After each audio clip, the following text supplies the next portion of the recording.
Hello and welcome to day 124 of Dungeon 23, the series where we make a room of a mega dungeon every day for a year. Today we're gonna really double down on all the anachronisms by giving them an actual howitzer. Granted, it's broken. So it's gonna require a lot of effort on the party for this thing to kind of get working and also to actually use it. And it's also a very limited resource anyway, so it's more so just to reward the party for sticking around and trying to make things work here. And it could be used to help with their offensive, because they need to push through a crap ton of skeletons to get to the exit. So the way this works is, it's quite simple really, just a piece of heavy artillery that's damaged beyond use.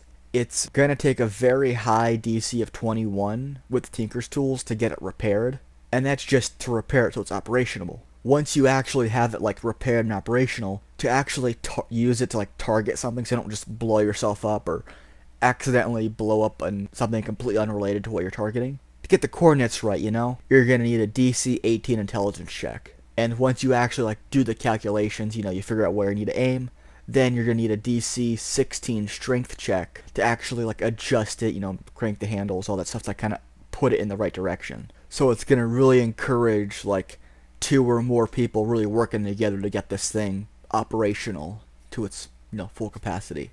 And once fired, obviously just as an action, it basically just does a fireball centered wherever you want it to. Granted, you made the DC 18 intelligence check and of course the 16 strength check, and there's basically no limit to its range. Granted, it has to be on the level. You can't shoot it to another level because that's not how it works. It's just a very, very, very long-range fireball.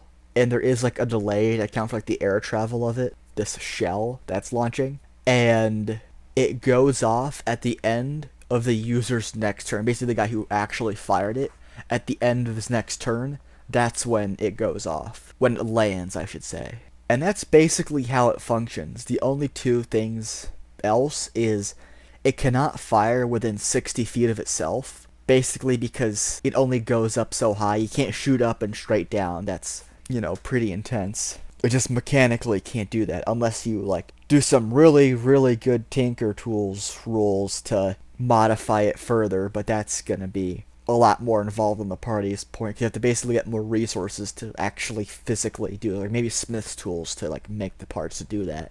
But also, you probably don't even want to do that because you don't want to be anywhere near the fireball when it goes off.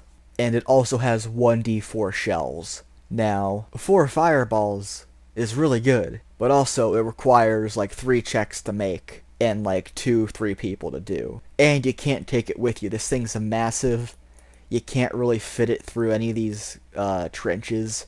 You can't really lift it. Even if you could lift it, you'd carry it up here and you immediately get blown up because there's gunfire and explosions and arrows and darts and sling bullets and rocks being chucked everywhere. It's all just chaos. You're not going to get this thing anywhere. Can't even fit it through any of the doors, the exit doors or entrance doors. So it's just kind of stuck here. So it's all about scouting ahead, discovering what you need to see, and then coming back and then, obliterating stuff from there. And maybe later on we could have like things figured out where, especially on the other side, or there's this blockage here, but we could blow it up and then go through there, or there's this really tough guy here. If you go back, we can howitz him, and then basically that's how you get rid of him. Also, the actual shells probably could be used for like guarding explosions. Very valuable, obviously. Maybe try setting them up and detonating them somewhere. Just chuck them at somebody for good enough strength. Any number of things.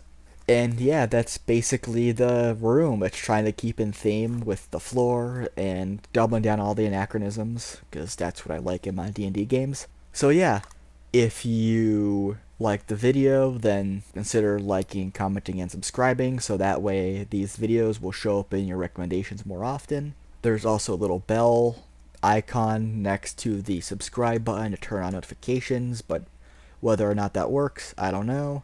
You could always just come back tomorrow because these are a daily event for the rest of the year, obviously. So yeah, thanks for watching and or listening.